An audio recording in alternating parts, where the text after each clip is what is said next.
And you can see there the homepage, WSJ.com, the Wall Street Journal. What's at the top of the homepage? A story about an EU proposal for a new banking union in Europe. Fears about Spain, about the banking system in Spain and across Europe, sparking a sell-off today. What's the latest? A proposal from the Eurocrats for a new banking union. It is a pretty squirrely one, folks, here. So we have Matina Stevis with us. I believe she's at the European Commission headquarters in Brussels. She's on the phone with us. Matina, can you kind of give us some of the details of this banking union plan? This thing was floated just a couple of hours ago. This is really a fresh piece of news here. Can you give us the details, whatever details there are, on this plan? I really wish I had details to give you, but there isn't any.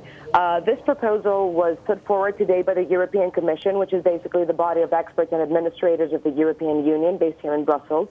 As part of the so-called country-specific recommendations, they come up with analyses and proposals about what countries need to do for their economies.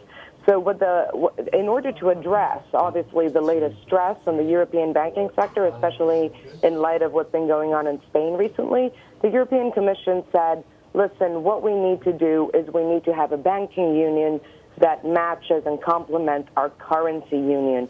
We need to do that to make sure that our banks continue their cross-border activity within the Eurozone.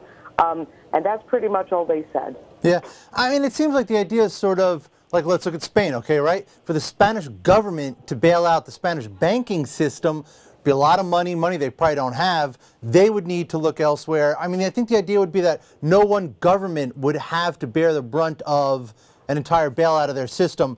Forget the idea of whether or not you should actually bail out banks. That's a whole other question. But is that generally the idea, that you would now have sort of a pan-continent fund to help these banks? That's right. Well, that's one of the ideas floated. And as the Commission notes in this report, they want to sever the link between weak sovereigns and weak banks. And what they're saying is they want, for example, a banking deposit guarantee that's pan-European.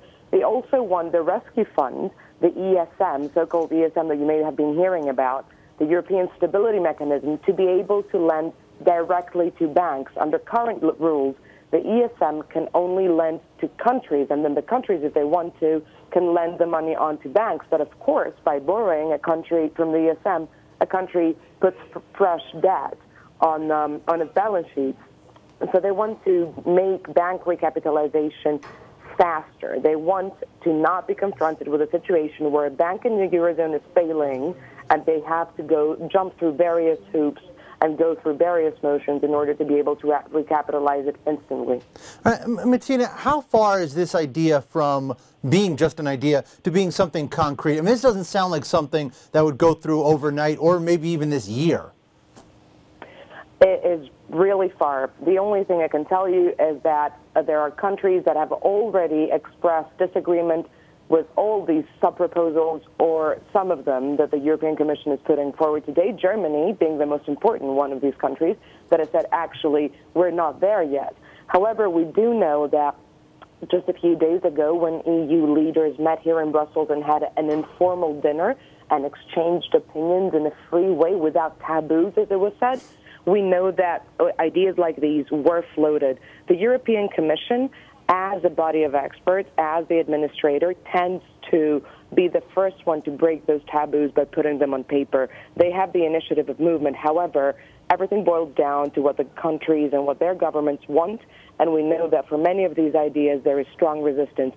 If the situation with the Spanish banks or other member state banks becomes worse, however, that could well be the reason to move towards this banking union that the Commission is proposing today.